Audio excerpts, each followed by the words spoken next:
Saúdo os irmãos com a paz de nosso Senhor Jesus Cristo. Esse que vos fala é o Igor, presbítero Igor. Nós estamos dando início a mais um papo de presbítero, juntamente com o presbítero Kleber. Estou aguardando ele aceitar o convite ali na sua casa e nós vamos iniciar esta live. Todos os irmãos aí que já estiverem presentes, aguarde o presbítero Kleber se conectar conosco. Glória a Deus. Glória a Deus.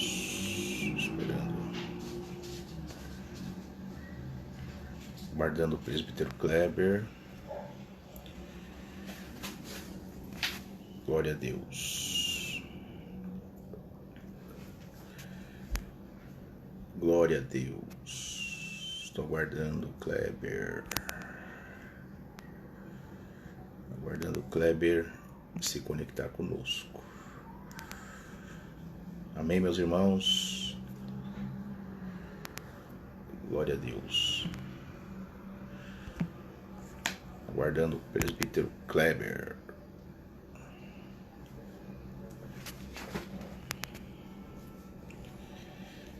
Pelo que eu vi, ele já está conectado. Estou mandando convite para ele. Presbítero Kleber. Aceita o convite aí, meu irmão. Já mandei o convite pro Kleber. Já mandei o convite, Kleber. Só aceita aí. Glória a Deus. Estou aguardando o presbítero Kleber. Já estou online. Já mandei o convite. Estou mandando de novo. Adicionar. Incluir Kleber.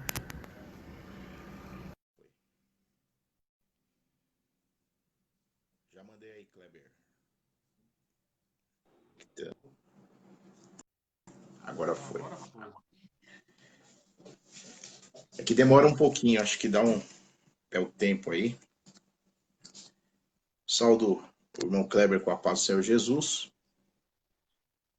Vamos começar esta live orando.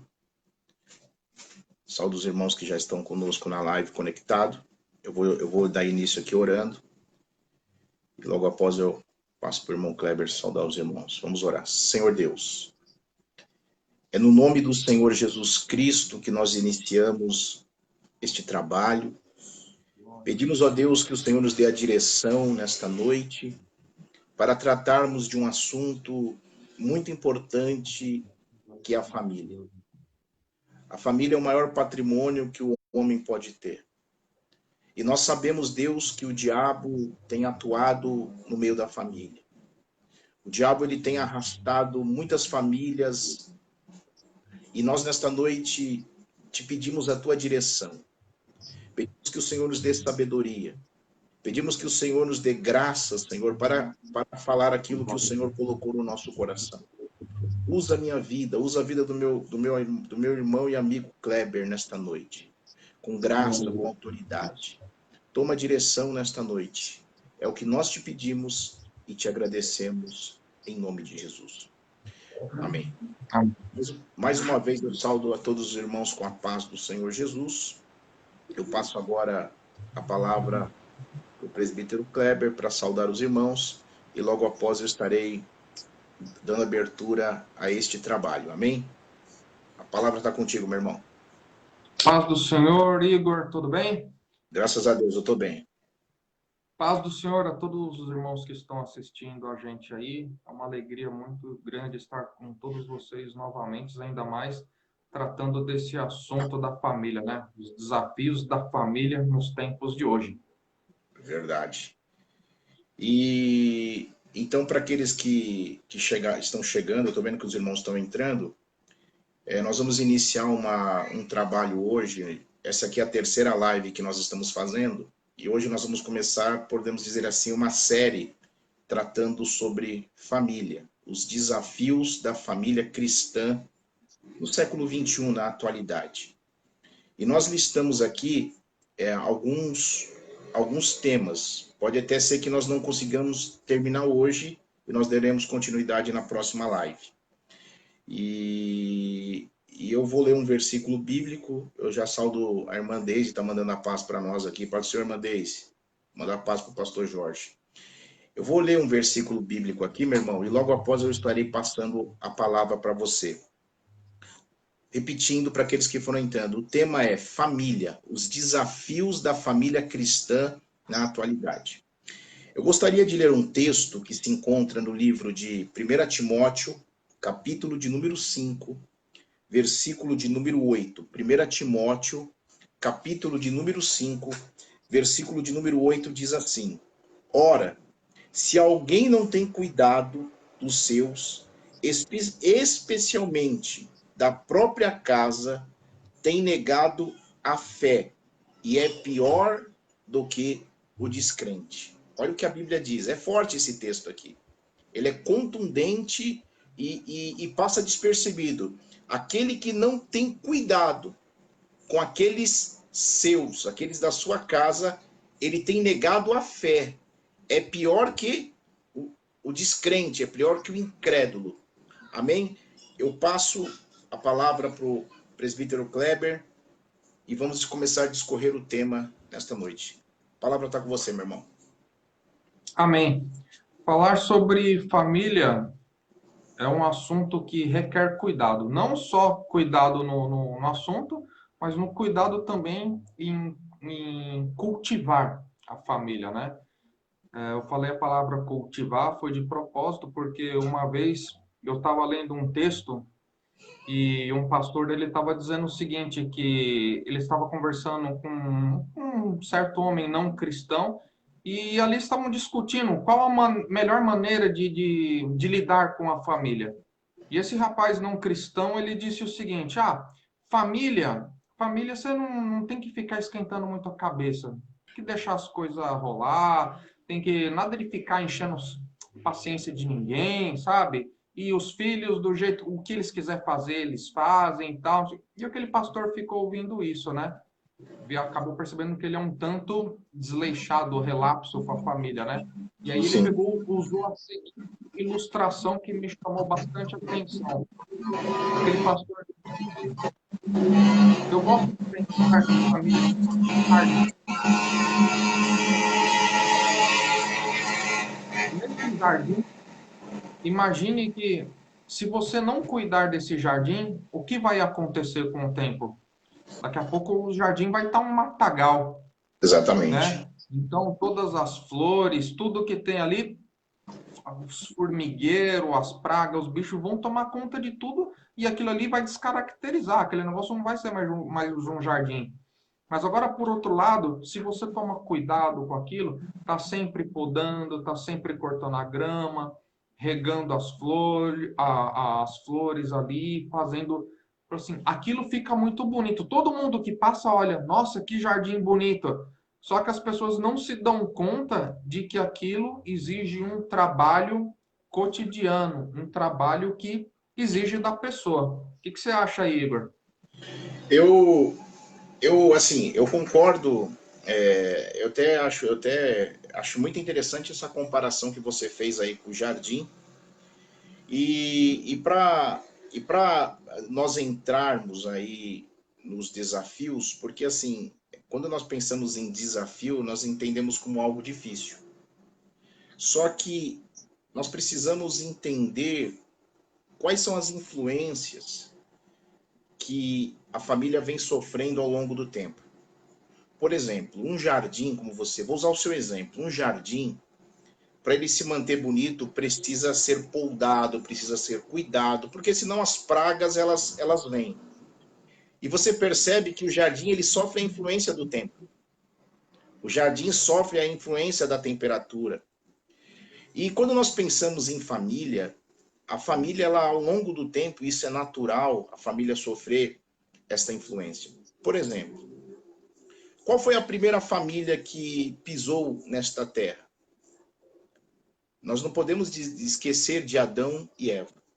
Adão e Eva foi a primeira família, o primeiro modelo de família tradicional, família nuclear, família que eu digo homem e mulher, e depois vieram os filhos e tiveram problemas, porque embora as pessoas pensam que casamento ele vai anular os problemas.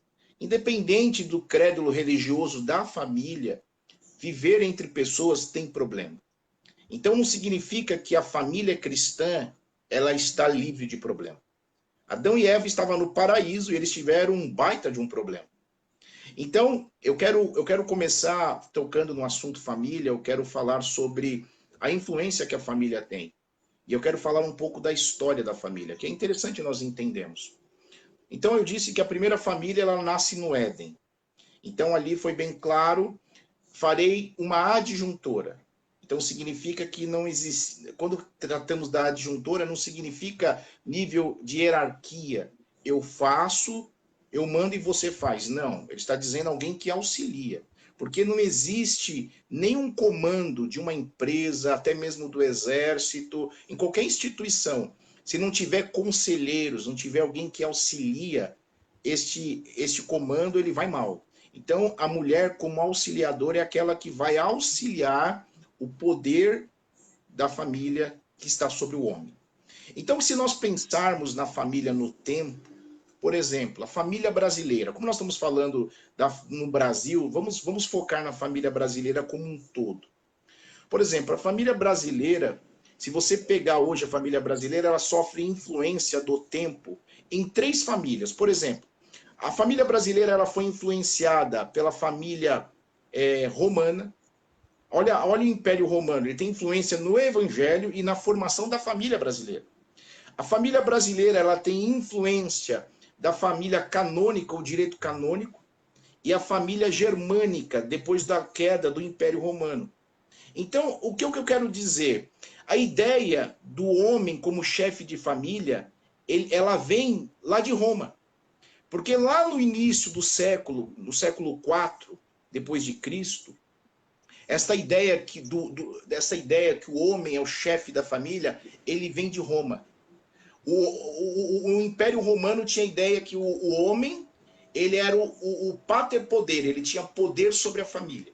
Então o homem era aquele que tinha autoridade, excedia na autoridade. Por quê? Porque aquele homem que casava com uma mulher e constituía os seus filhos, e seus filhos iam casando, ele mantinha-se o poder sobre essa família. Mas o que aconteceu? No século IV, sob o comando do imperador Constantino, nasce a ideia da família cristã. Então, desta família com pátrio poder, que o homem é o chefe da família, aí começa, cada homem que constituísse a sua família, ele tinha o poder sobre a família. Então, olha aí, a primeira influência. Eu cresci vendo isso. Eu cresci vendo o homem como chefe da casa, o homem sendo aquele que mantém a casa, o homem que tem a direção da casa. Eu cresci assim. Hoje a gente vê diferente, mas eu tive esta criação e esta família, esta ideia, ela vem de Roma, do Império de Roma. E outra coisa, quando eu disse que a família brasileira ela é influenciada pelo direito canônico, é a ideia daquela coisa, o casamento é por toda a vida. É daí que surge a ideia. A igreja romana ela tinha ideia, aquilo que Deus uniu, o homem não pode separar. E por muitos e muitos anos, essa ideia se perpetuou no tempo, no nosso país. Aquilo que o homem uniu, aquilo que Deus uniu, o homem não pode separar. Então, se você voltar alguns anos atrás, por exemplo, se você pegar os anciões da nossa igreja, são homens que estão casados há 60 anos com uma única mulher, e ainda eles sentem saudade, porque a nossa sociedade do século passado, ela sofria forte influência dessa ideia. Aí depois o Império Romano cai, surge o Império Germânico, que influencia na nossa família, mas onde eu quero chegar? Vamos andar um pouquinho mais. O século XX, por exemplo, não tem como eu falar de família sem falar de Estado e sem falar de direito. Por quê? O Estado regulamenta as leis para a proteção da família. Por exemplo, se você pegar o Código Civil Brasileiro de 1916, é o código anterior que que ele cai em 2002, por exemplo, a ideia deste código era que a família brasileira era composta de homem e de mulher, e que o homem era o chefe da casa. Quando nós avançamos o século XXI, em 2002, entra um novo código. Então, olha que coisa interessante. Há 100 anos atrás, se você pensar 100 anos falando de nação, falando de população, não é muito tempo. Quando você fala no individual, parece que 100 anos é muito tempo. Mas 100 anos, se você entender a evolução que aconteceu na família, eu quero citar um exemplo aqui para você. Por exemplo, meu irmão, se você pegar hoje, você sabia que aquela família que a igreja ensina, a família tradicional, a família nuclear, que é homem e mulher, e deste relacionamento nascem os filhos, você sabia, eu vou trazer um dado aqui que pode assustar, você sabia que esta família tradicional, no século XXI, em 2020, ela não é mais a maioria?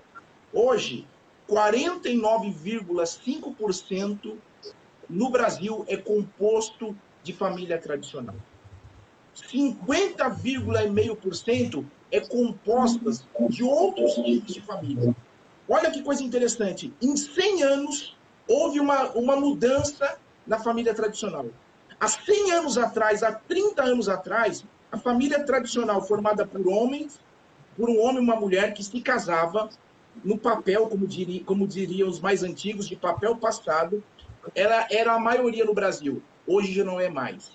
Quais são as famílias que está vigorando hoje como maioria no Brasil? 50,5% da população. Eu vou dar um exemplo aqui e já passo a palavra para você. Por exemplo, quando você cresceu, você viu essa família tradicional. Muitos que estão me ouvindo são conhecedores dessa família tradicional. Sabe hoje, eu disse que a família tradicional não é mais maioria no Brasil. Hoje, a maioria são diversas famílias. E eu quero te falar uma coisa aqui. Quais são as famílias que tem hoje? A família informal. Quem que é esta família? É a família que nasce da união estável. Hoje é reconhecida perante lei. Por isso que eu digo que não tem como falar de família sem falar do Estado e sem falar de lei. Então, a família informal é a família da união estável. Você já ouviu falar em família monoparental? Sabe o que significa isso? É aquela família do homem, da mulher divorciada ou da viuvez, que numa casa tem a mãe ou o pai. Não são os dois. A mãe ou o pai. Ou o pai ou a mãe foi embora, ou o pai ou a mãe faleceu. Monoparental. A mulher, ela tem o poder de família, ela que manda. Então, nós temos a família informal, a família monoparental, e nós temos a família anoparental, que significa a família que não tem nem pai e nem mãe. É a família que é composta pelos irmãos, pelos primos, e ninguém tem o poder de família. Porque quando eu falo do poder de família, é muito importante se você voltar no Éden. Porque Deus cria Adão para dominar. Não significa que o homem, como poder, ele que manda e você obedece. Não é isso que eu quero dizer. Eu quero dizer que precisa ter alguém que é líder espiritual, aquele que tem a autoridade na casa sobre os filhos, tem a orientação financeira, a orientação espiritual, emocional sobre as pessoas. Beleza. Outro tipo de família, a família reconstituída. Quem é essa família? É muito comum, a pessoa divorciou e casou pela segunda vez. Agora, ela vem uma mulher nova, ela não é mais mãe, ela é madrasta. Então, é a família que é reconstituída. Ou pode ser o padrasto. Esse é o tipo de família. Outro tipo de família, família unipessoal. Você percebeu, principalmente no centro da cidade, eles estão construindo prédios de 30 metros quadrados, apartamentos de 30 metros quadrados, 20 anos. Por quê? Para a pessoa morar sozinha. Agora é uma família. Se eu for morar sozinho, perante a lei, perante a doutrina do direito, eu sou considerado uma família. E outra coisa, outro tipo de família, e eu quero dar outro tipo de família e depois explicar o que leva a isso. A família eudominista. O que é isso? É uma família formada por diversas pessoas. É o primo, é o cunhado, é a nora. Então, aí forma esta celeuma. Então, assim, o interessante é que esta família é a maioria no Brasil. Onde eu quero chegar? A ideia é o seguinte, nós vamos falar sobre os desafios da família cristã. E eu tenho um jargão que eu uso, eu digo assim, irmão Kleber, eu falo assim, eu não sei se a família é a extensão da igreja ou é a igreja a extensão da família. Moral da história, a igreja é composta de família. E aí eu passo uma pergunta para você. A igreja hoje é formada por essas famílias. Aquela família tradicional, ela está em decadência. Ela é 49,5% no Brasil hoje. Hoje a maioria é este tipo de família. Eu não estou dizendo que é errado, eu não estou criticando. Eu estou dizendo que a igreja é composta de família. Então nós percebemos, principalmente, se você voltar no século passado, a mulher era vista como coisa. E hoje a mulher ela ganha espaço. E outra coisa, hoje quem é membro da família? Os pets, os animais. Então os animais hoje eles são membros da família. Aí eu te faço uma pergunta. Olha que desafio da família cristã. Então agora eu passo para você. Quais são os desafios que a família cristã vai passar diante de todo esse cenário? A família tradicional, eu creio que daqui 10 anos, a família tradicional é 40% do Brasil. Eu passo a palavra para você. Quais são os desafios que a família brasileira vai enfrentar hoje? Bom, eu Família vou cristã brasileira. começar. Amém. Eu vou começar falando de mim mesmo, né? Tá aí a Márcia e a Bia aí que estão online também. Se eu falar qualquer inverdade aí, elas já dão um grito dali do quarto aí. Mas eu gosto de lembrar que quando eu me casei com a Márcia, nós estamos já quase fazendo 20 anos de casado, né? Então já juntos são mais de 20 anos, graças a Deus. E eu lembro que quando nós nos casamos, né, antes de nascer a Bia, tudo, é engraçado, cara, mas a gente casa, mas a gente não tem muito essa noção de família, né? Enquanto não somos pais, né? E a gente casou, então a gente ia para cá, ia para lá, e parecia que era uma vida de solteiro, mas morando junto, assim, sabe? Sim. Mas depois que veio a Bia, é engraçado, mas muda alguma coisa dentro da gente, né? Quando veio a Bia e de repente eu comecei a ser chamado de pai, aquilo ali me chamou uma responsabilidade, porque ali já não era só mais eu, já tinha mais alguém que eu, além da Márcia, evidentemente que eu tinha que tomar conta, mas tinha a Bia também. Então a minha responsabilidade aumentou. Então aí já começou o meu desafio, não é verdade? E hoje a Bia já está com 16 anos já, e eu acho que o meu maior desafio cristão, eu estou falando principalmente cristão, é ser exemplo. É muito fácil eu chegar e falar, tem que fazer isso, tem que fazer aquilo outro, mas agora como você criar os seus filhos no caminho, eu acho que esse é o maior desafio, porque os filhos eles crescem vendo os pais e eles, mais do que aquilo que você fala, eles veem aquilo que você faz, né? Então, primeira coisa, não tem como ser hipócrita em casa. Exato. Não é verdade? Então, eles estão ali observando se o que a gente é na igreja, a gente é em casa, ok? Falar que o relacionamento entre família é um mar de flores, não é bem assim. Vira e mexe, a gente tem que descascar alguns abacaxis aí, né? Sim. Eu falo que também dos grandes desafios hoje das famílias, eu acho que muitos casais se separam. Claro, tem algumas coisas aqui que a gente listou aqui, mas aqui me vem à cabeça que eu acho que a coisa pega mais comunicação. Então eu falo assim que falho na comunicação. E é nessa parte que a Márcia ela ajuda muito a família. Já Sim. a Márcia, às vezes eu já tenho aquele negócio já de já ficar quieto, já ir pro canto e já Márcia, não, vem cá, vamos resolver e tal, sabe? E mas o papel da mulher mudou muito, né? Porque, que nem você estava falando do papel do Estado, as mulheres não tinham os mesmos direitos trabalhistas que os homens, Exato. não é verdade? Só que naquela época não tinha tantos divórcios quanto tem hoje.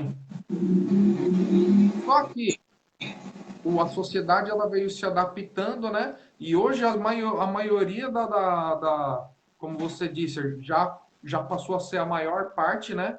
As famílias já que não tem aquele formato cristão, aquela coisa pai, mãe, filho, sabe? Então já a família já tomou uma diversidade maior. E eu nem estou abordando os outros gêneros, enfim, né?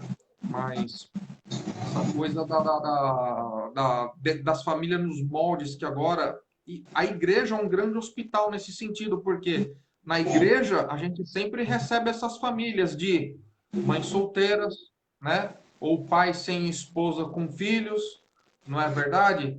E como você disse também, viúva, e o que acontece? Muitas vezes, sem a figura paterna, a mulher tem que se desdobrar, trabalhar e é complicado, porque conciliar crianças em creches, crianças deixando a criação dos filhos para o Estado, entendeu? Isso é um grande desafio. Graças a Deus, Deus abençoou a gente que quando a Bia nasceu, nós tivemos condições de eu continuar trabalhando e a Márcia pôde ficar em casa cuidando da Bia e a gente conseguiu fazer a criação da Bia em casa no lar. Mas eu reconheço que isso não acontece na maioria dos lares. A dificuldade financeira é outro ponto que pega muito forte. E para você, qual que foi o seu desafio, Igor? O desafio foi eu cortar o cordão umbilical da minha mãe. Porque assim, mesmo já tendo quase 30 anos, que eu casei com 29 anos, entendeu? Eu não casei novo. Casei com 29 anos, mas assim, eu era muito apegado à minha mãe, era muito mimado por ser o filho mais novo, filho caçula de 10. Então eu fui bem mimado.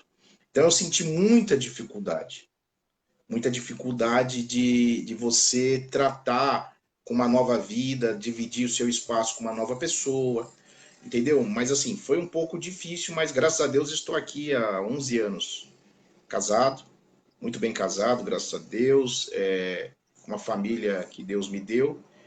E o interessante que eu aprendi com meu pai, e eu vejo que é o grande desafio da família cristã hoje, a cultura hoje, a cultura anticristã, ela tem invadido os lares. A cultura, ela influencia muito na formação da família. Por exemplo, eu vou falar uma coisa aqui, é uma crítica para o nosso gênero. Nós estamos com uma crise de homem. Quando eu falo homem, eu não falo opção sexual. Estou falando homem como era a influência que o direito romano, o Império Romano influenciou. O homem como homem, o papel de homem. Então, assim, por que as mulheres hoje elas ganham espaço, elas falam mais, elas são líderes? Porque falta homem. Se você tiver um homem na sua casa, você cuida bem dele. Porque, assim, esse gênero, eu digo não opção sexual, eu digo homem de posição, homem líder do lar. E não tem hoje. A gente vê muitos homens frouxos emocionalmente. Tudo influência da cultura. Se você analisar a cultura hoje, ela está tirando o poder do homem de ser homem. Homem emocionalmente. Meu irmão, eu penso assim, eu sou o líder aqui da minha casa. Eu não aprendi na igreja. Eu aprendi com meu pai. O meu pai, assim, não foi um homem estudado, não foi um homem letrado, mas foi um homem responsável. Antes dele ir para a igreja, ele gostava de tomar suas bebidas, mas eu nunca vi aquele homem perder um dia de emprego. Eu nunca vi aquele homem chorar pelos cantos. Eu vi aquele homem passando dificuldade, ele ficava sem comer, mas os filhos dele comiam. Então são coisas que marcam. E você falando do exemplo, eu tenho percebido por atuação na advocacia hoje, eu tenho visto muito homem frouxo. Eu tenho visto muito homem correndo para baixo da cama. Então isso é influência da cultura. A cultura está influenciando no homem. Por isso que está aumentando o divórcio, por isso está aumentando o adultério. Porque pensa comigo, você casar com um moleque não é brincadeira. Não é fácil para a mulher aguentar um moleque dentro de casa.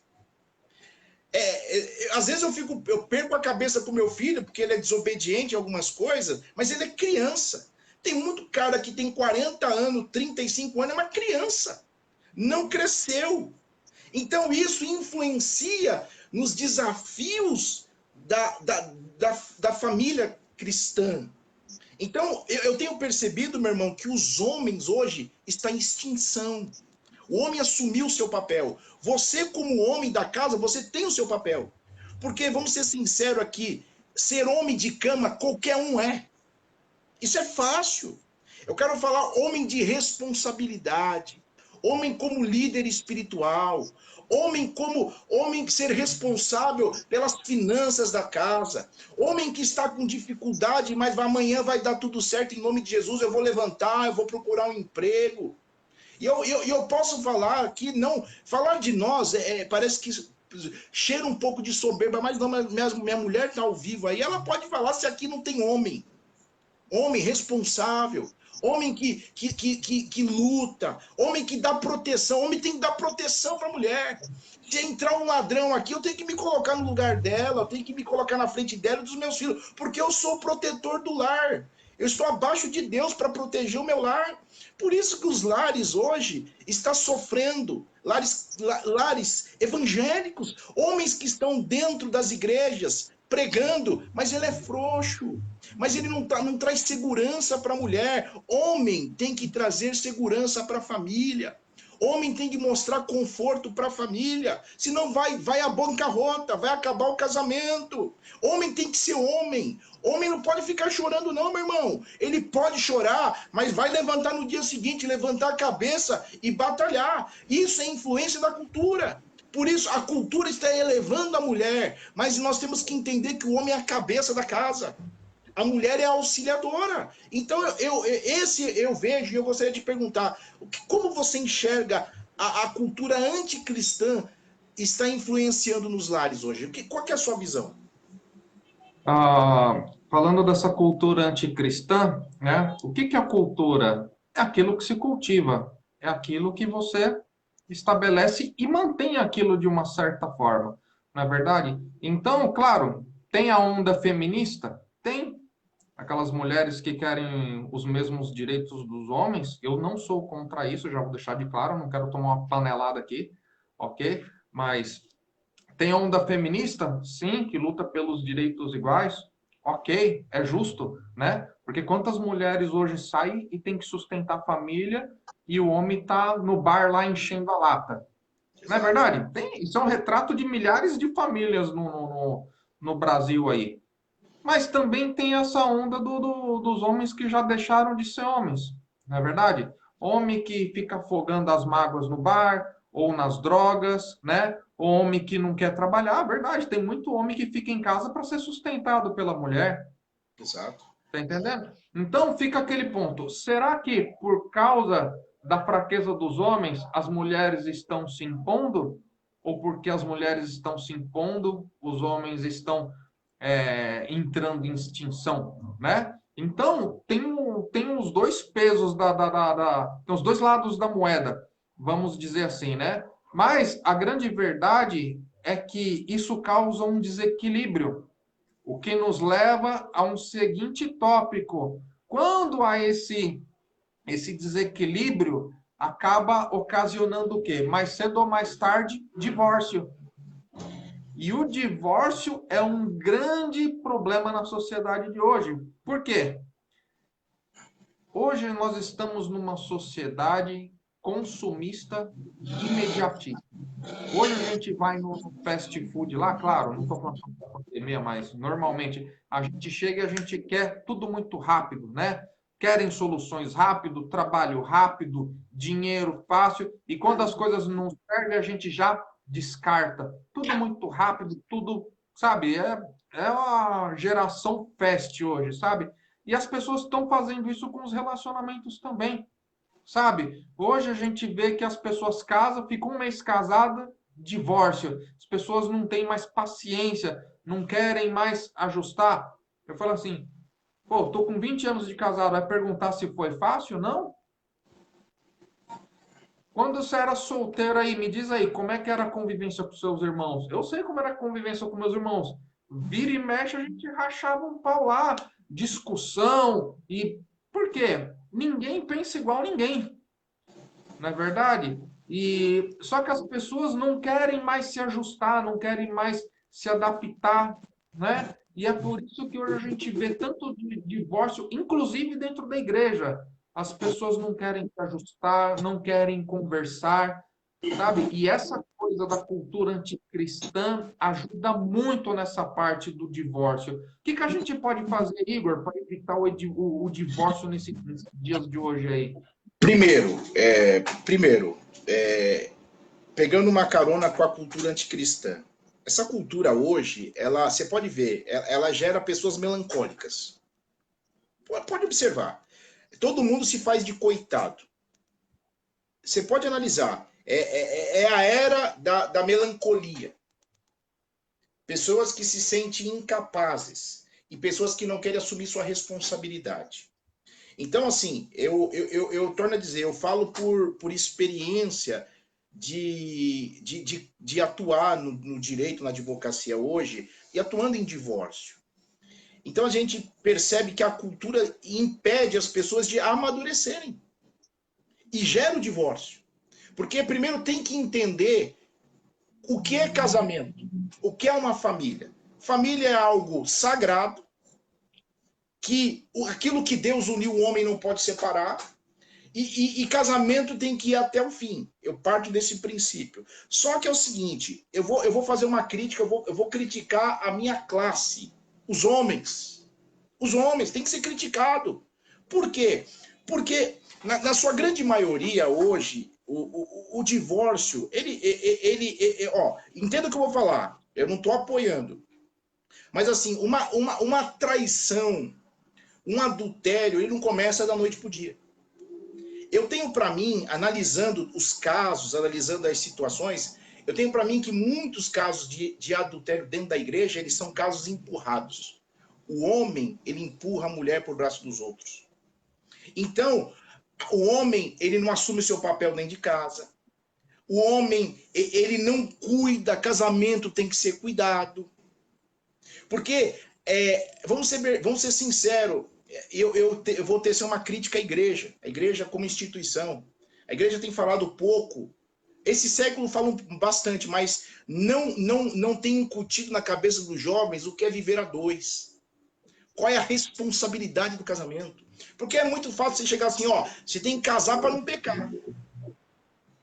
Casar é fácil, manter o casamento que é difícil. Eu posso ter, por exemplo, eu posso ter 500 mil reais agora e comprar uma Ferrari. Comprar é fácil, manter a Ferrari que é difícil. Seguro, gasolina. Então, às vezes, assim, você casar com uma mulher bonita é fácil. Porque você vai conhecer esta pessoa na convivência. Então, por isso que leva o divórcio. Então, às vezes, nós falamos assim, a pessoa divorciou, a pessoa fez isso, e nós batemos no tema divórcio, mas nós não entendemos a causa, nós não entendemos o que leva. Então, por exemplo, se eu estou com dor de cabeça, eu vou tomar um remédio para cortar. Mas muitas vezes nós não vamos na causa. O que está levando ao divórcio hoje no meio evangélico? A minha opinião, que está levando, muitos não sabem o que é casamento. Essa é a minha opinião. Segundo, por que não sabe o que é casamento? Porque ninguém sabe o seu lugar. Primeira coisa. Então você vai casar? Vou. Você vai casar com essa amada aí, você vai casar. Você sabe o que é casamento, filho? Você não vai ver ela todo dia bonita como ela é. E vamos ser sinceros assim, essa conversa de sexo sem freio, esse negócio que vai fazer relação sexual todo dia é mentira. Os boletos vão chegar. Tem dia que você não vai estar bem. Tem dia que as ideias não vão bater. Alguém vai ter que ceder. Porque senão vai terminar no divórcio. Eu sei que eu estou falando porque é divórcio que a gente pega para advogar com 5 anos de casado. 5 anos de casado é lua de mel ainda. 5 anos de casado é lua de mel. 5 anos você não se conheceu ainda. Então, e hoje nós ficamos assim, casa para não pecar. A igreja faz isso. Aí depois não separa. Só que é o seguinte, começou errado. Se eu começar um edifício sem base, ele vai à ruína. Daqui a pouco vai divorciar.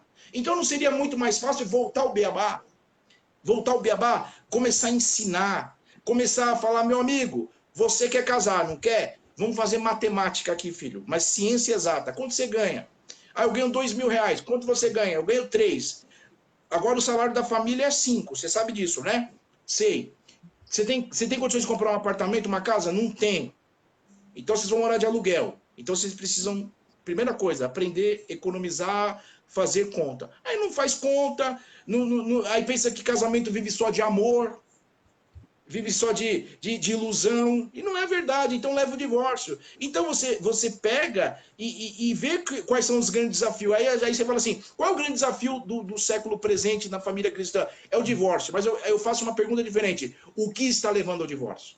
O que está levando à vergonha da igreja? Por que os casais estão se divorciando à torta direito? Eu te faço uma pergunta. A igreja não está negligenciando o ensinamento do casamento, o ensinamento da família? Será que a igreja não tem essa função social? A igreja não tem esse papel de ensinar as pessoas, os jovens, o que é família? É muito importante você ter tocado nesse ponto, porque, embora a gente está falando sobre o divórcio, mas e o que dizer daquelas famílias, aqueles casais que estão juntos, casados, mas divorciados em casa?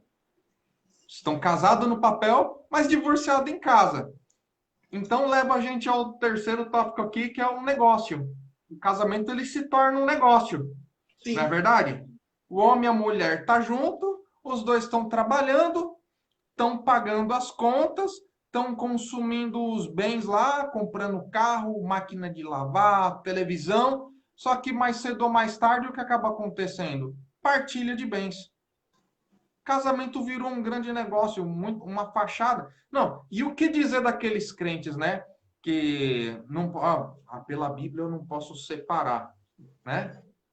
E aí fica levando aquele casamento de fachada para não ficar mal com a família, mas também não procura consertar, né? A igreja, muitas igrejas como a nossa procura fazer encontro de casais, essas coisas assim, ajuda, né? Mas eu acredito que as igrejas não pode só ficar focando só no devocional. Sabe do que eu estou falando, né? Vem aquela palavra, vamos estudar aqui, isso aqui, vamos estudar aquilo, mas tem que ter certos assuntos ligados à família, né? Porque é mais fácil, é melhor você ir no foco do incêndio do que você tentar apagar depois que o incêndio está tomado, né? Porque uma vez que o casal decide, vamos divorciar, aí fica muito difícil reparar. Mas enquanto ainda estão juntos, o papel da igreja poderia ser o quê? Ajudar, solucionar, aconselhamento. E é muito importante que entra o papel aí do pastor, da gente aí que é presbítero, tudo no aconselhamento dos casais para que o divórcio ele não seja uma primeira solução ou uma primeira saída, né? Mas quando a gente está falando de divórcio, o assunto divórcio na família cristã, que é o ponto que a gente está falando, qual que é o desafio da família cristã hoje? Por exemplo, você disse aí, e está escrito na palavra, que uma vez o cristão ele não pode se separar. Casou, tem que ser para a vida toda. Mas e aquele que separou? E aquele que separou? Não teve adultério, não teve nada, mas separou. Pela Bíblia, ele não pode casar. Separou, ele tem que ficar sozinho. Ok? Porque se ele contrair matrimônio com qualquer outra pessoa, a Bíblia, é claro, está em adultério. Não é verdade? O que que a pessoa vai fazer numa situação dessa, Igor? Me ajuda aí, pela lei. Ó, eu vou pegar a deixa que você deu para mim. Você falou do o casamento como um negócio. E eu disse, vamos usar um exemplo. Eu gosto de exemplificar. Por exemplo, eu tenho duas visões. Eu tenho uma visão espiritual, que o casamento é sagrado, que o homem não pode dissolver o casamento. Só que eu tenho uma visão de advogado. O casamento é contrato. Contrato, para existir um contrato, não existe um contrato de uma pessoa só. Contrato existem duas partes. E todo contrato, para ser justo, tem que ter renúncia.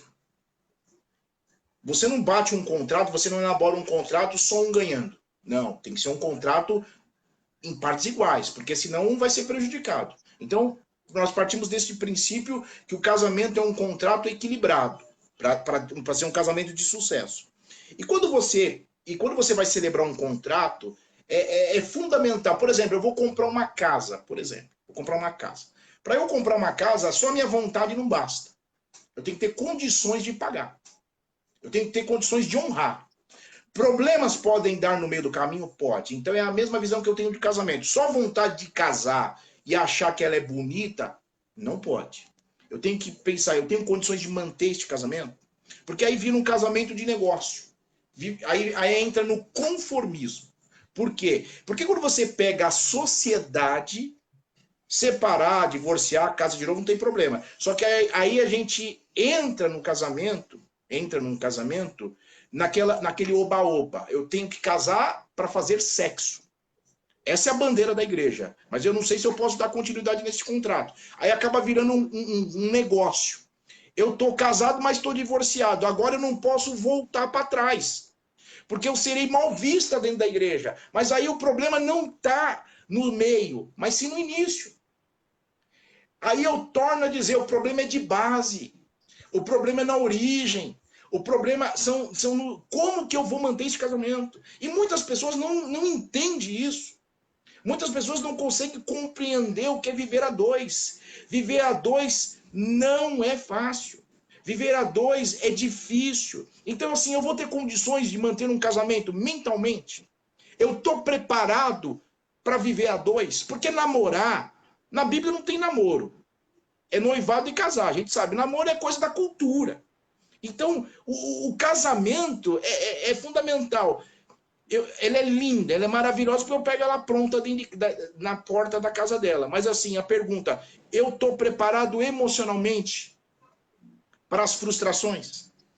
Eu estou preparado economicamente para casar? Eu tenho condições financeiras de manter o casamento? Eu estou preparado espiritualmente para casar? Porque ninguém pensa. Todo mundo pensa na festa, todo mundo pensa no bolo, todo mundo pensa no vestido. Mas assim, e o espiritual? Tá pronto? Porque vamos falar uma coisa aqui que é nítido. O diabo tem virado a sua artilharia pesada contra a família. Porque a Constituição Federal diz assim, artigo 226, que a família é a base de uma sociedade. Significa o seguinte, para uma sociedade prosperar, para uma sociedade avançar, precisa de família. Se a família está distorcida, dá problema. Aí o que acontece? Aí, o que é mais fácil? Agora você falou de negócio, vou usar um exemplo. Eu vou montar uma empresa. Eu tenho dinheiro guardado, uma economia, vou aplicar na minha empresa. Mas assim, eu sou expert no que eu vou fazer. Eu tenho perseverança para aguentar, porque tudo no início é difícil. É assim que você tem que aplicar no casamento. Espera um pouquinho. Eu tenho estrutura para aguentar. Porque a vida vai mudar. A vida vai mudar agora você não é dois, agora você é um. A sua privacidade será invadida. Os seus gostos serão divididos. Você terá que renunciar. Então é muito mais fácil assim. Divorcia. Divorcia. Ah, mas eu vou levar o nome do Senhor à lama. Mas fazer o quê? Vai ter que divorciar, porque senão pode dar morte. Eu estou acostumado a pegar, irmão Kleber, assim, pessoas ligarem, Lei Maria da Penha, pessoas que estão cristãos, que estão dentro de casa, estão apanhando, estão batendo. Por quê? Porque casou errado. Casamento tem que pensar. Mas sabe qual é o problema? Sabe o que é o nosso problema? E eu vou te fazer uma pergunta. São casamentos visuais. Então só olha. E a gente tem uma pressão. Porque assim, e eu vou dizer mais uma coisa, eu vou tecer uma crítica à igreja como instituição. Porque antigamente, como que eram os namoros antigamente? Olha, você é cristão, você tem que se manter santo. Esse negócio de andar no carro sozinho vai dar problema. É carne, vai cair. Esse negócio de namorar no escuro, se apertando, dando beijo caliente, esse beijo de tirar o fôlego, vai ficar esfregando carne na carne, vai gerar pecado esse negócio. Então, vamos fazer o seguinte, vamos acelerar o processo, vamos casar eles. Aí começa a casar. Aí quando ele vai casar, ele vai sair de uma situação que é fácil. Por quê? Porque ele está na casa da mãe, está na casa do pai, não sabe que é pagar conta, não tem responsabilidade. Porque os pais de hoje não fazem isso. Porque eu fui criado assim. Eu lembro que o meu primeiro emprego, eu ganhava R$ 200. R$ 100 era da minha mãe. R$ 100 eu tinha que me virar. Hoje os caras estão casando, eles não sabem o que é isso. Todo o salário que ele ganha, ele gasta com tênis, com roupa, com diversão. E ele mora na casa da mãe dele, que dá cama, roupa lavada para ele e compra e leva papinha na cama para ele. Aí quando ele vai casar, ele quer que a mãe dele sustenta ele. Não vai dar certo esse negócio. Então você percebe que falta uma orientação, que não é espiritual, é lógica. Então eu te pergunto, será que a igreja não está negligenciando isso? Olha, eu acho assim que, como a gente estava falando de agir antes do problema, a gente vê, por exemplo, nas igrejas. As igrejas tomam o cuidado de fazer uma preparação antes da pessoa se batizar. Não é verdade?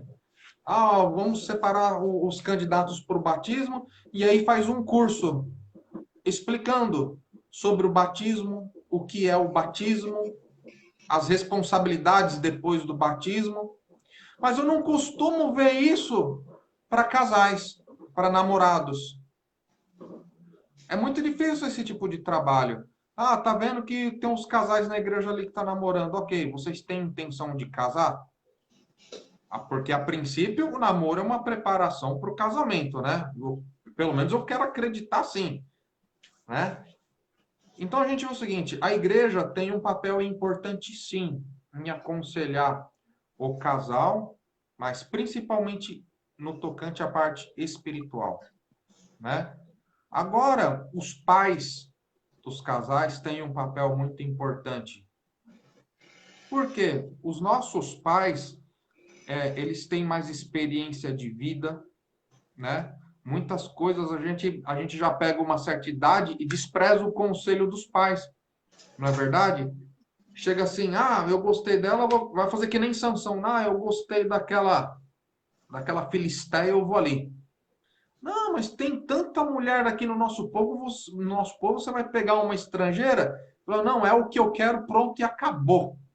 E é o que os jovens estão fazendo hoje, né? Eu falo isso, a Márcia é testemunha. O meu pai escolheu a Márcia para mim. Meu pai chegou e falou assim um dia para mim, ó, aquilo ali é mulher para você casar. E aí eu peguei e fui lá conhecer a Márcia. E não foi fácil não, ela não queria saber de mim não. Mas Deus estava no negócio. Entendeu? Mas eu vejo que tanto a igreja quanto os pais devem aconselhar, principalmente antes de se começar um casamento. Por quê? A gente lembra lá o que está escrito em Lucas. Ninguém se coloca para construir um edifício, fazer uma edificação, sem antes se assentar e fazer contas. Por quê? Porque senão o cara começa a levantar aquela edificação, acabou o dinheiro, aí vem as pessoas de fora e ficam zombando. Ih, ó, não teve dinheiro, não conseguiu terminar. É a mesma coisa com aqueles casamentos que começa, dá 1, 2 anos de casamento, acabou tudo. Aí fala assim, nossa, eles tinham comprado casa, tinham comprado carro. Meu, mas a matéria é secundário. A matéria é secundário. Qual que é o alicerce da família? A gente sabe, já desde criança a gente aprendia. Primeiro lugar, Deus. Segundo lugar, a família. Terceiro lugar, o trabalho. Depois a igreja. Quando a gente altera a ordem dessas coisas, quando a gente coloca a família acima de Deus, dá problema. Quando a gente coloca o trabalho acima da família, dá problema. Quando a gente coloca a igreja na frente do trabalho, dá problema. Então a gente tem que ter certo na cabeça. Deus primeiro, família segundo, terceiro trabalho. Primeiro Deus, segunda família, depois do trabalho, quarta igreja. A gente tem que ter essa consciência, mas o aconselhamento antes de começar um relacionamento, antes de começar um casamento, para mim é fundamental, porque senão vai gerar o divórcio. E uma vez que gerou o divórcio, quem que normalmente fica com o pepino? Principalmente quando o casal já tem filhos. É a mulher que sai na pior. Porque como que a gente vai lidar com a figura paterna ausente? Será que ainda continua a família, Igor? Uma família sem pai? Eu acredito que não. Porque eu volto para você, eu tenho para mim na minha mente uma família tradicional. O homem como sendo o chefe da casa. E eu falo para minha mulher, vamos na dor, mas vamos até o fim. Vamos até o fim, que até que a morte você pare. A ideia é essa. E eu costumo dizer aqui em casa é o seguinte, eu não estou preocupado em deixar patrimônio para o meu filho, não, nem para minha filha. Eu falo para eles, ninguém deixou nada para mim, eu batalhei. A minha vontade é vender tudo e vocês, perto de eu morrer, vocês se virarem e a luta. Porque eu não quero deixar. Porque se você pegar um pássaro, quando chega a época de voar, a águia ela vai lá e tira o conforto do ninho, porque senão ele fica acomodado. Então, às vezes a gente pensa que ausente é só na presença física. Muitas vezes nós somos ausente presente. Não dando exemplo, não cuidando, não mostrando a importância do pai. Porque ser pai... Porque assim, ó, vamos ser sinceros, eu vou voltar na cultura. Hoje nós somos pais de Facebook, pais de Instagram. Eu sempre falo para a Roberta, às vezes a gente pega alguns divórcios para fazer e eu falo para a Roberta que é o pai do Facebook. O cara na hora de pagar uma pensão ele não quer, aí ele fica postando foto com o filho lá no Facebook e no McDonald's. Eu não queria que meu pai me levasse no McDonald's, aquela comida ruim. Então hoje nós temos o pai assim, é pai presente e ausente ao mesmo tempo. É uma coisa maluca. E tem cara que está dentro da casa, ele é ausente como pai. O pai, muitas vezes a gente transfere a responsabilidade também para o pastor da igreja. Mas o pai tem a responsabilidade. Quem tem a responsabilidade de dar a direção na minha casa para os meus filhos é eu e minha esposa. Então nós estamos lutando para deixar o caminho. Caminho da espiritualidade, da honestidade, o conceito de família, porque é o que vai nortear a vida deles. Porque não adianta ser aquela família doriana, aquela família bonita, tirar foto, e a sua essência está podre. Porque lá na frente vai trazer problema na construção de uma outra família. Porque é muito sério, meu irmão, porque assim, ó, a gente só vê o casamento no dia da festa, no dia da lua de mel. Que casal abençoado, que casal lindo, porque nós somos o povo do século XXI. O povo que expressa aquilo que as redes sociais mostram. Mas existe muita figura paterna, ausente. E a ausência é ruim. Porque quando alguém está ausente, alguém nunca em nenhum lugar vai ficar ausente. Por exemplo, se você deixa um espaço ausente, daqui a pouco vai entulhar lixo. A ausência é por um período curto de tempo. A ausência vai acumular alguma coisa. Então, por exemplo, se eu sou ausente como pai, alguém vai educar o meu filho. Se eu sou ausente como marido, alguém vai tomar meu lugar de marido. Se a minha mulher é ausente como esposa, alguém vai tomar o lugar dela como esposa. Isso é do ser humano. Isso é do ser humano. O corpo humano, quando ele sofre um corte, alguma coisa, daqui a pouco os seus anticorpos começam a agir para impedir o sangramento.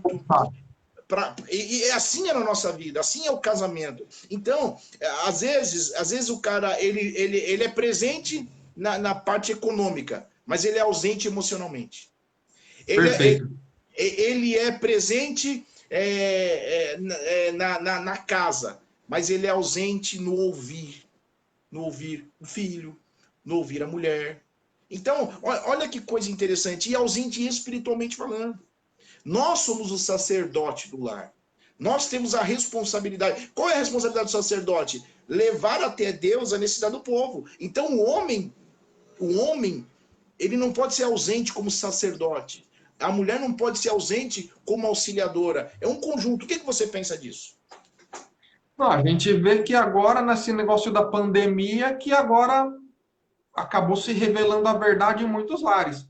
Não é verdade? Porque essa história do pai ausente, que continua casado, mas ausente em casa, que nunca fala com os filhos, nem com a mulher, fica atolado no trabalho e agora teve que ficar em casa por causa desse negócio da pandemia, nunca se viu a violência doméstica ficar tão alta como está acontecendo nesses dias. Não é verdade? Porque às vezes a mãe ficava trabalhando o dia inteiro, o pai ficava trabalhando o dia inteiro, as crianças na escola. Aí, de repente, essa família que cada um no seu canto, agora tem que ficar convivendo 24 horas por dia.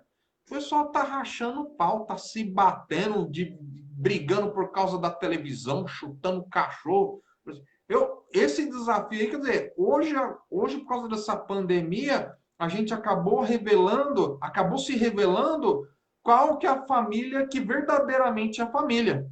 Exatamente. Não é verdade? Porque passou essa prova da pandemia aqui, meu amigo, se continuou casado, ó, maravilha, é bênção do céu. Mas, quando a gente está falando da convivência da família, aí a gente acaba esbarrando num outro assunto, que é o quê? Disciplina na família. E quando a gente vai falar de disciplina na família, não é uma faca só de dois gumes, não. É faca que corta para todo lado, né? E quando a gente está falando de disciplina, estamos falando de disciplina não é só dos filhos para os pais, mas é dos pais para com os filhos, disciplina orçamentária, né? A disciplina cristã. Quer dizer, meu, olha só, vou jogar uma batata quente na sua mão aí. Falta de disciplina na família. O que acaba acontecendo com a família aí, Igor? Então, eu vou voltar mais uma vez a dizer que a gente enxerga a disciplina no caos. Que é no caos que você vê a disciplina. Quando tudo está bem, passa despercebido muita coisa. Então, foi o que você disse.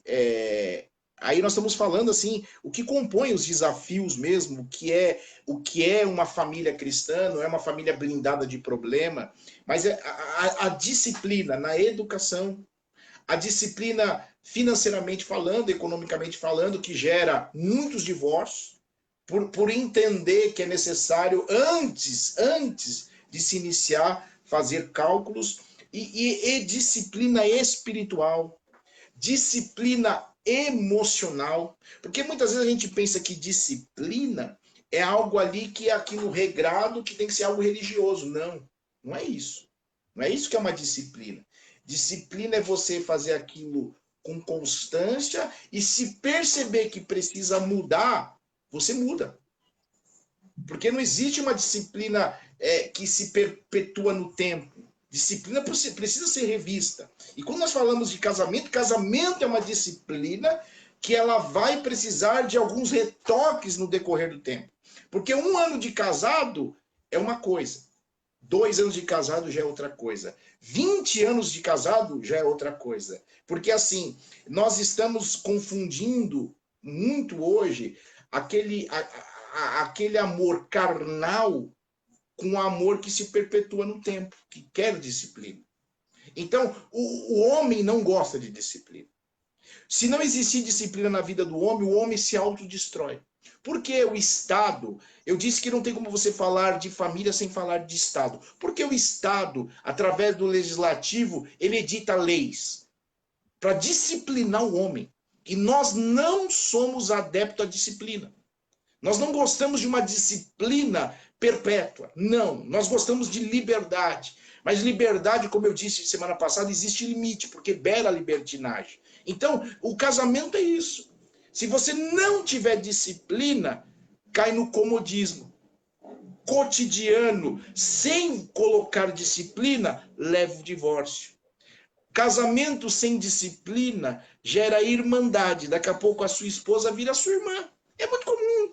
Estar casado por estar casado, porque eu tenho que manter uma imagem perante a igreja, porque muitas vezes eu sou obreiro, muitas vezes eu sou pai, os filhos sustentam um casamento, mas não tem disciplina. Por exemplo, você cuidar da sua saúde é uma obrigação que trata-se de uma disciplina. Você escovar os seus dentes todos os dias, quando você acordar, é uma disciplina, porque você vai ter contato com outras pessoas. Você comer aquilo que não atinge a sua saúde é uma disciplina. Então você que é militar, você conhece muito bem o que é disciplina. Você foi pautado a sua vida toda sob disciplina. Passou o farol da disciplina, você é punido. Então muitas vezes, por que estão levando o casamento cristão ao divórcio hoje? Por falta de disciplina. Muitos não conhecem a disciplina e muitos passam o farol da disciplina. Você quer o quê? Você vai casar com uma pessoa que não pensa igual você vai casar com uma pessoa que tem gostos diferentes, você vai casar com uma pessoa que às vezes você quer comprar um carro vermelho, ela quer comprar um branco, você quer mudar de casa, ela é aquela pessoa mais econômica, você é mais liberal, vai precisar de disciplina nesse casamento, vai precisar de ordem. Então a falta de disciplina nos leva à ruína. Pode falar. A gente está falando de disciplina aqui, e que ser humano nenhum gosta de disciplina, de ser disciplinado, não é verdade? Que nem a gente está falando de militar lá no exército, a base do exército é hierarquia e disciplina, não é verdade? Na família, a família tem que ter disciplina. Por exemplo, quantos pais nunca foram, falo pais cristãos, nunca foram na escola dominical? Aí os filhos vêm, Deus concede os filhos e também nunca leva os filhos na escola dominical. Não é verdade? Então essa família cresce no sentido literal, sem instrução, sem base bíblica, sem orientação, que a gente sabe que hoje o nosso manual de disciplina é a Bíblia, ok? Então, é que nem eu volto ao exemplo do jardim. Um jardim, para ficar bem cuidado, ele exige disciplina. E essa disciplina, ela tem que ser metódica, não é verdade? Nós, como pais de família, temos que ter disciplina, levar os nossos filhos na escola dominical, levar na igreja. E é bem verdade que às vezes as crianças estão assim, ah, pai, mas vamos na igreja hoje também? Vamos na igreja hoje. Vamos, Deus vai falar com a gente. Vamos na escola, acordar domingo de manhã é fácil? Não é, mas exige disciplina, porque é um bem maior. Não é verdade? É a palavra disciplina, nenhum ser humano gosta de ser disciplinado. O que dependesse da gente, a gente queria encostar num barranco aí e esperar o mundo acabar.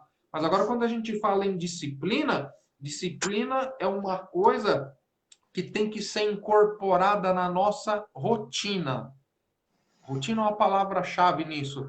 Quando o casal, quando a família estabelece uma rotina e consegue conviver bem com aquilo, consegue incorporar na sua rotina a disciplina, fica fácil levar o casamento. Fica fácil levar o casamento. Mas agora, quando o casal não tem disciplina, um dos problemas que pode gerar na família, por exemplo, a pressão financeira. Cansei de ver pais que, para poder andar de carrão, tira o filho da escola particular e joga no ensino público. Ou, para poder adquirir um certo bem ou uma certa outra coisa, deixa de pagar o convênio para a família. São verdades. Não é verdade? Quer dizer, o bem material, é aquilo que eu falei, o trabalho, ele nunca pode preceder a família. Nunca. As finanças, a matéria, ela nunca pode preceder a família. Por quê? A gente sabe que né, eu já estou com 42 já aí, mas eu gosto sempre de pensar lá na frente. Muitas vezes eu corro atrás de tantas coisas, né? Corre atrás de carro, corre atrás daquilo, daquilo outro, casa ali, bens materiais. Só que quando chega lá na frente, passa. O carrão de hoje é a carroça de amanhã. Mas quem ficou? Perfeito. A família. Só que se a gente não cultivou o amor dos nossos filhos, os filhos lá na frente vão colocar a gente no asilo. Então, essa coisa do cultivo da disciplina é importante, porque senão a gente acaba caindo num desses primeiros problemas aqui, que é pressão financeira. Fala aí, Igor, como é que você faz aí para conciliar tudo isso Eu daí? quero, eu quero falar com a prática da advocacia. Por exemplo, e voltar um pouco de entender a influência da cultura no casamento e entender com quem você vai casar. Por exemplo, eu casei com uma pessoa parecida comigo, financeiramente falando. Então, hoje o cara ele quer casar com uma mulher que o pai deu de tudo para ela. Para essa moça se adequar a esta situação, é muito jejum e oração e um novo nascimento. Porque a tendência é dar problema. Isso não é espiritualidade, isso é lógica, isso é raciocínio. Então, leva o camarada se desdobrar, se matar, construir e nunca atingir a perfeição. Aí gera problemas financeiros. E tem outro grande problema. Quando você casa com o financeiro e não casa com a pessoa, você tem que sempre estar num patamar elevado. Porque entenda uma coisa, as pessoas mudam, as cabeças mudam, as metas mudam. Então, o problema financeiro hoje é muito sério e muito grave no meio do nosso meio evangélico. Porque as pessoas estão procurando pessoas com dinheiro no nosso meio. E nós temos que entender que dinheiro passa também. Pessoas quebram, pessoas têm dificuldades na sua vida. E o que acontece? O que acontece? E as pessoas pensam que o dinheiro traz amor, traz segurança, traz estabilidade familiar. O dinheiro traz conforto, o dinheiro é bom. A falta dele é pior ainda, mas ele não pode ser o seu senhor. Ele não pode ser a essência do casamento. A essência do casamento tem que ser o respeito, a compreensão, o amor, para você entender a vida financeira. Só que vida financeira, ela é construída a dois, que se tornou um. Só que se começa no início, na base. Vamos sentar e conversar. No início do casamento eu posso te dar isso, mas o cara já quer queimar largada. Por exemplo, o cara tem um salário, por exemplo, de R$ 2.000 e a menina veio de uma vida boa, que o pai ralou para dar para ela. Daqui a pouco, ele não consegue seguir este patamar, o casamento acaba, o amor acaba, a cumplicidade acaba. E fora aqueles que não têm regras, disciplina de pensar no amanhã, de crescer, porque é muito comum também a gente ver crente, eu casei, eu não estudo mais, eu não almejo um emprego melhor. Não é pecado você estudar, não é pecado você mudar de casa, mas tudo com disciplina, tudo com equilíbrio. Porque o mesmo dinheiro que te une é o mesmo dinheiro que destrói. Eu sei que eu estou falando. Pessoas que nos procuram, que casou com aquele sonho, é a mulher da minha vida. Mas eu torno a dizer, casamento é contrato. Casamento tem o lado afetivo, o lado emocional, mas tem o lado patrimonial. Então é lógico que se o cara tem, a sua família tem condições financeiras e ele ser feio, a tendência é ele atrair uma moça bonita e fazer um casamento.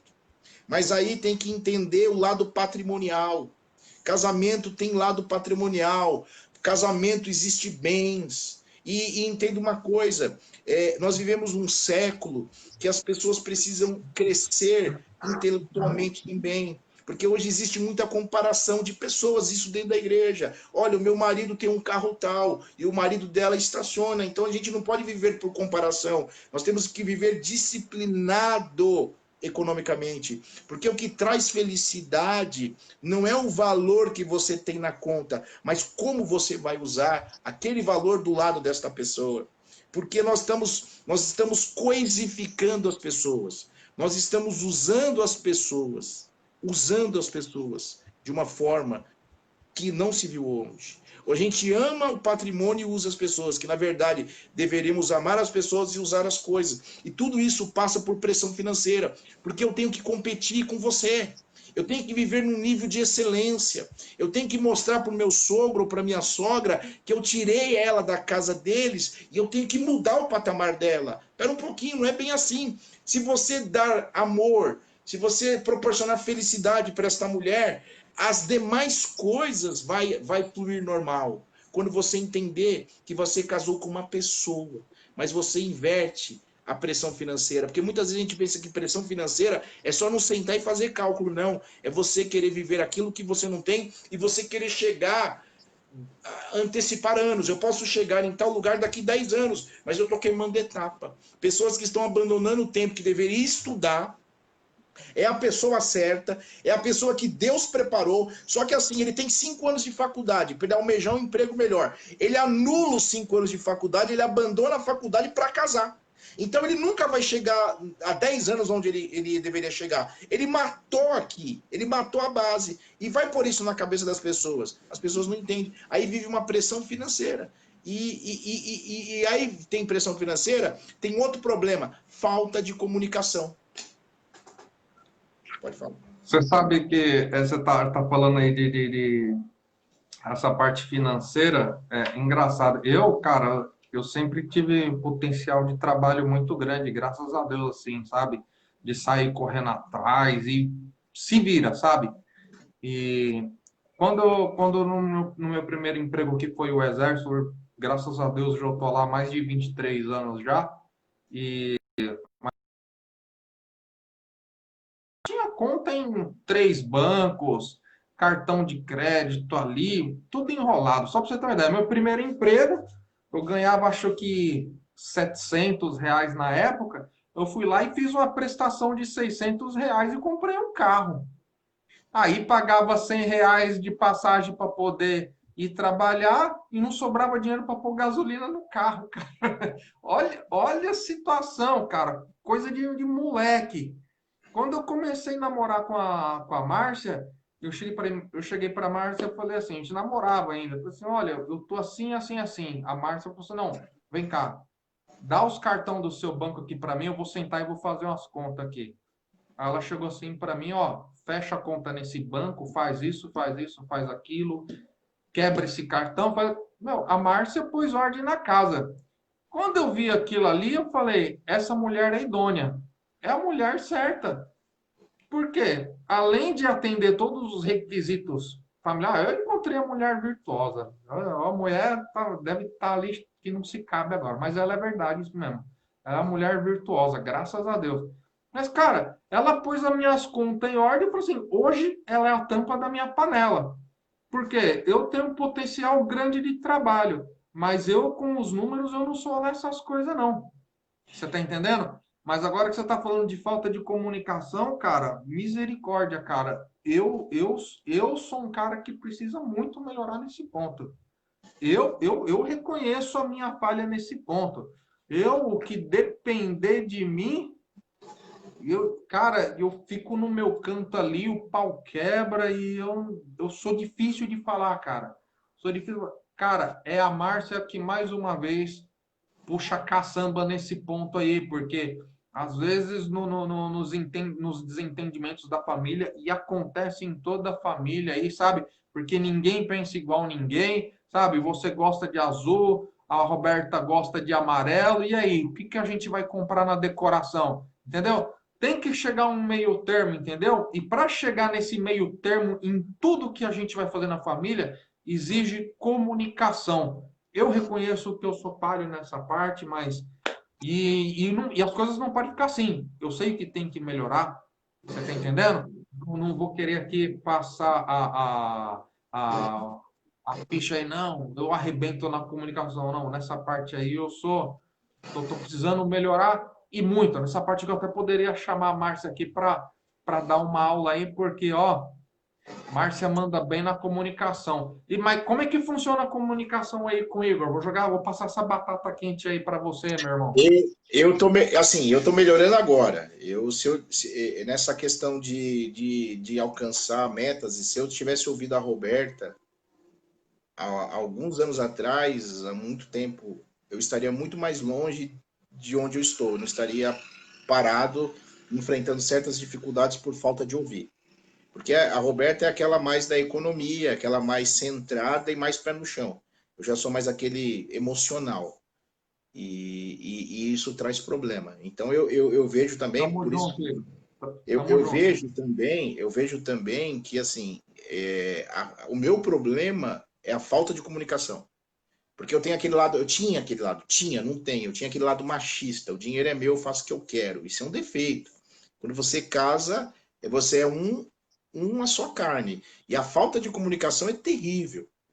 Ela gera vários problemas. Então, assim, graças a Deus que a gente reconhece, né? Eu reconheço também. Eu aprendi muito assim com a Roberta, por exemplo. A Roberta aqui em casa ela tem uma regra. Ela tem latinha de Nescau, fez um furo e todo o troco que sobra ela guarda lá, joga lá. Depois, quando enche a lata, dá um dinheiro legal. Antigamente eu deixava no carro e eu ia dando na rua. Mas depois, você juntando, dá um dinheiro, entendeu? Assim, às vezes ela fala algumas coisas que ela tem razão. E hoje eu falo assim, eu procuro mais ouvi-la do que falar, porque assim, na maioria das vezes que ela fala, ela tem certeza do que ela fala, dificilmente ela erra. E eu tive muito problema mesmo nessa parte de comunicação, mas assim, pela misericórdia de Deus, eu quero melhorar. Porque assim, ela é a tampa da sua panela, ela é a tampa da minha panela de pressão, porque é ela que tem neutralizado a pressão aí, entendeu? E para a gente ir para o fim, eu quero falar de três tópicos muito importantes que têm gerado problema na família. A influência negativa da mídia no meio dos casamentos, ao equilíbrio no trabalho e família e do materialismo. Eu gostaria de falar brevemente sobre esses três temas. A influência negativa que a mídia tem influenciado, porque pensa comigo, casamento perfeito não existe. Então, às vezes, eu disse, a família Doriana, aquela família que só posta beleza, que só posta, não existe isso. O casamento tem seus problemas. Então, a mídia, ela sofre, ela influencia negativamente nos relacionamentos.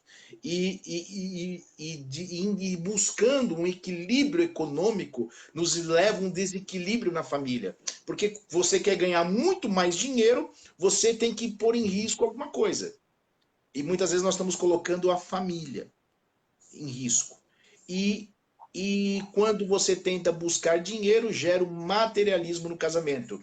A disputa que há entre pessoas dentro do próprio casamento, entre filhos, entre pais. Porque eu vou dizer para você aqui, eu tenho pegado em causas práticas pessoas que ele está só torcendo para o pai morrer, para ele se apossar dos bens. Fala aí esses três tópicos que nós já estamos indo para o fim. A gente está falando aqui a primeira coisa, a gente está falando aqui do equilíbrio do trabalho e da família, né?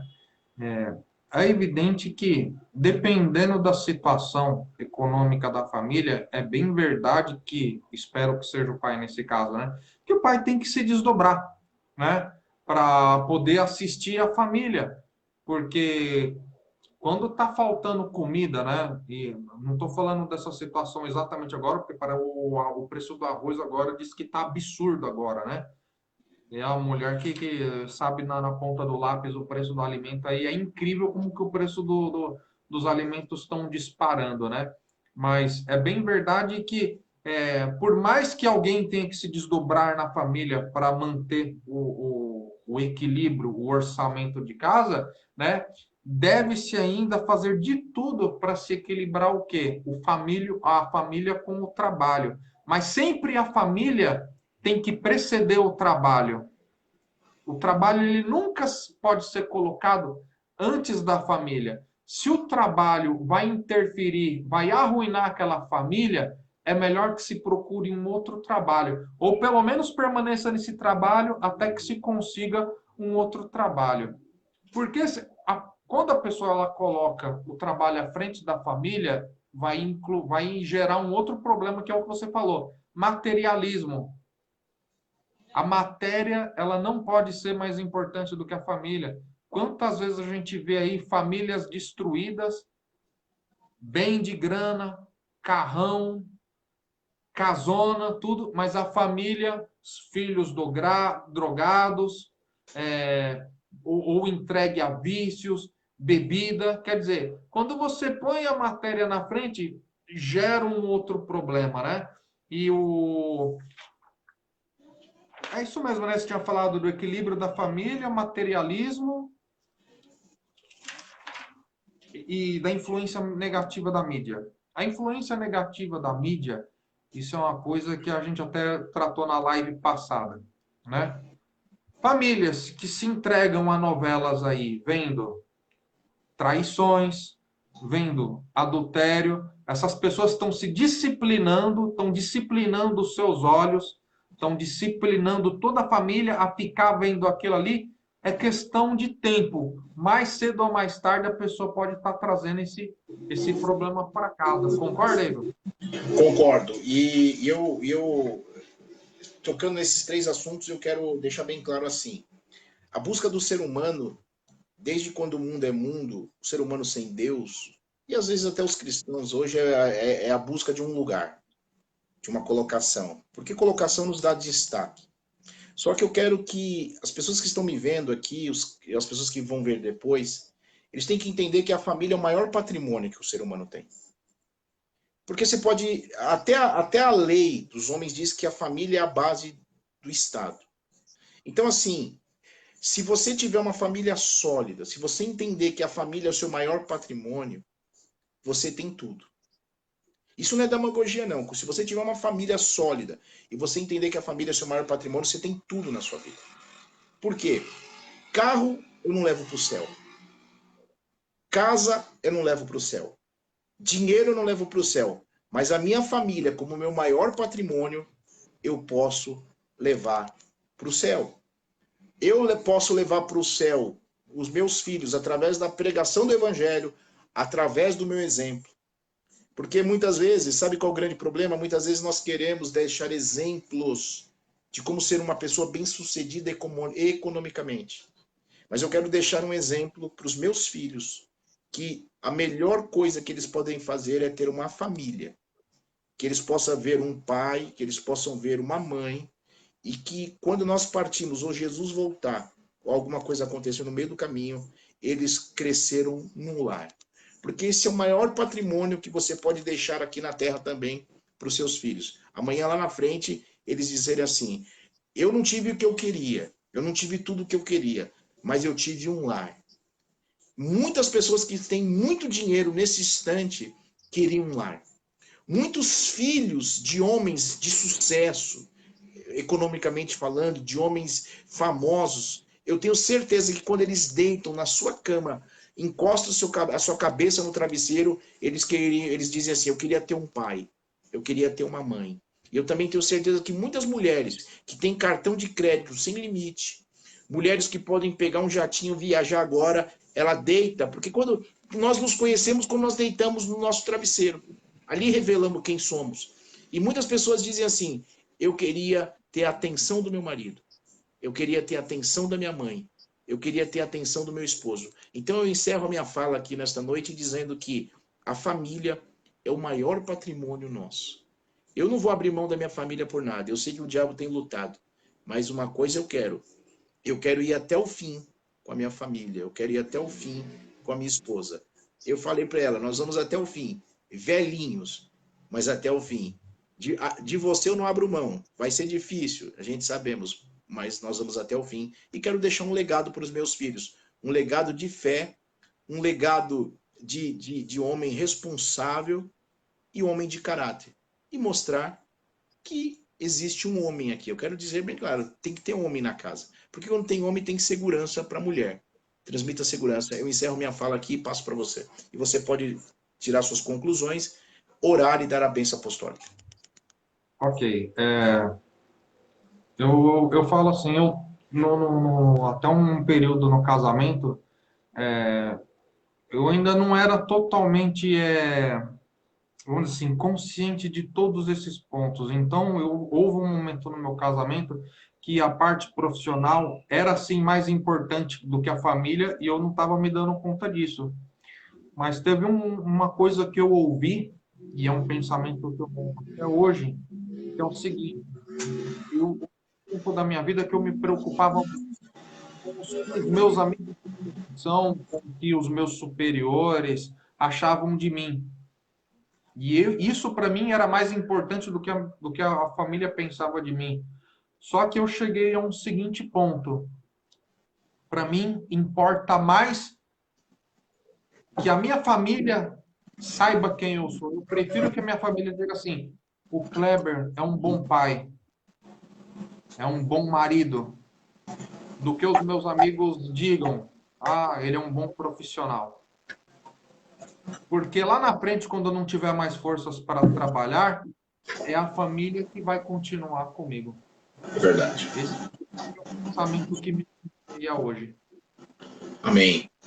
Então, nós encerramos aqui, agradecemos a participação de todos os irmãos que estão apoiando esse trabalho e estamos muito felizes. Nós tratamos de um tema importante e semana que vem, se Deus permitir, nós vamos trazer um tema aí, eu estou pensando em falar sobre o perdão, a importância do perdão. Amém, meus irmãos? Então, eu desejo a todos uma ótima noite. Volto a palavra para o presbítero Kleber, ele vai orar e vai dar a bênção apostólica. Que Deus abençoe a todos os irmãos, em nome de Jesus. Amém. Vamos então orar? Deus maravilhoso, Pai eterno, santo, justo, fiel, oh Deus maravilhoso, te agradecemos por esse momento que nós tivemos, ó Senhor, diante da Sua presença, ó Pai. Despede-nos em paz agora, Deus maravilhoso, que todas as coisas que nós dizemos, que nós dissemos aqui, ó Deus, seja para proveito material, espiritual de todas as famílias que puderam nos assistir nesse momento. Deus maravilhoso, que o teu Santo Espírito possa falar melhor a todos os nossos corações concernentes a esses assuntos, ó Pai. Em nome de Jesus nós te pedimos e te agradecemos. Amém. Que o amor de Deus, a graça e o favor do nosso Senhor Jesus Cristo e as consolações do Espírito Santo sejam com toda a igreja, todos nós dizemos amém. Eu vi aqui na live a irmã Deise, o irmão Luiz, a minha irmã Andréia, o presbítero Ronilton ainda, eu até aproveitar. Na segunda-feira estarei fazendo uma live com o presbítero Ronilton, nós vamos estar falando sobre oração. Então eu chamo aqueles irmãos que estão conosco na segunda-feira a acompanhar e vou agendar uma também com você, Kleber. Você, irmão Ronilton, já falei para ele fazer uma live sobre dar continuidade sobre oração. Amém? Vai ser segunda-feira, é um trabalho que nós estamos começando e eu convido os irmãos a estarem conosco nessa segunda-feira pelo meu canal do Facebook e pelo canal do nosso irmão presbítero Ronilton. Nós somos consagrados no mesmo dia ali na igreja da Praça da Sé. Então, meu irmão, muito obrigado por esta oportunidade, mais um papo gostoso, e que Deus abençoe a sua vida, que Deus abençoe a sua família, e saudamos também o pastor Francisco, o irmão Luzimar, que está na live que eu vi, os irmãos que eu esqueci, que Deus me dê uma noite abençoada em nome de Jesus. Deus abençoe, meu irmão. Amém. Amém. Deus abençoe.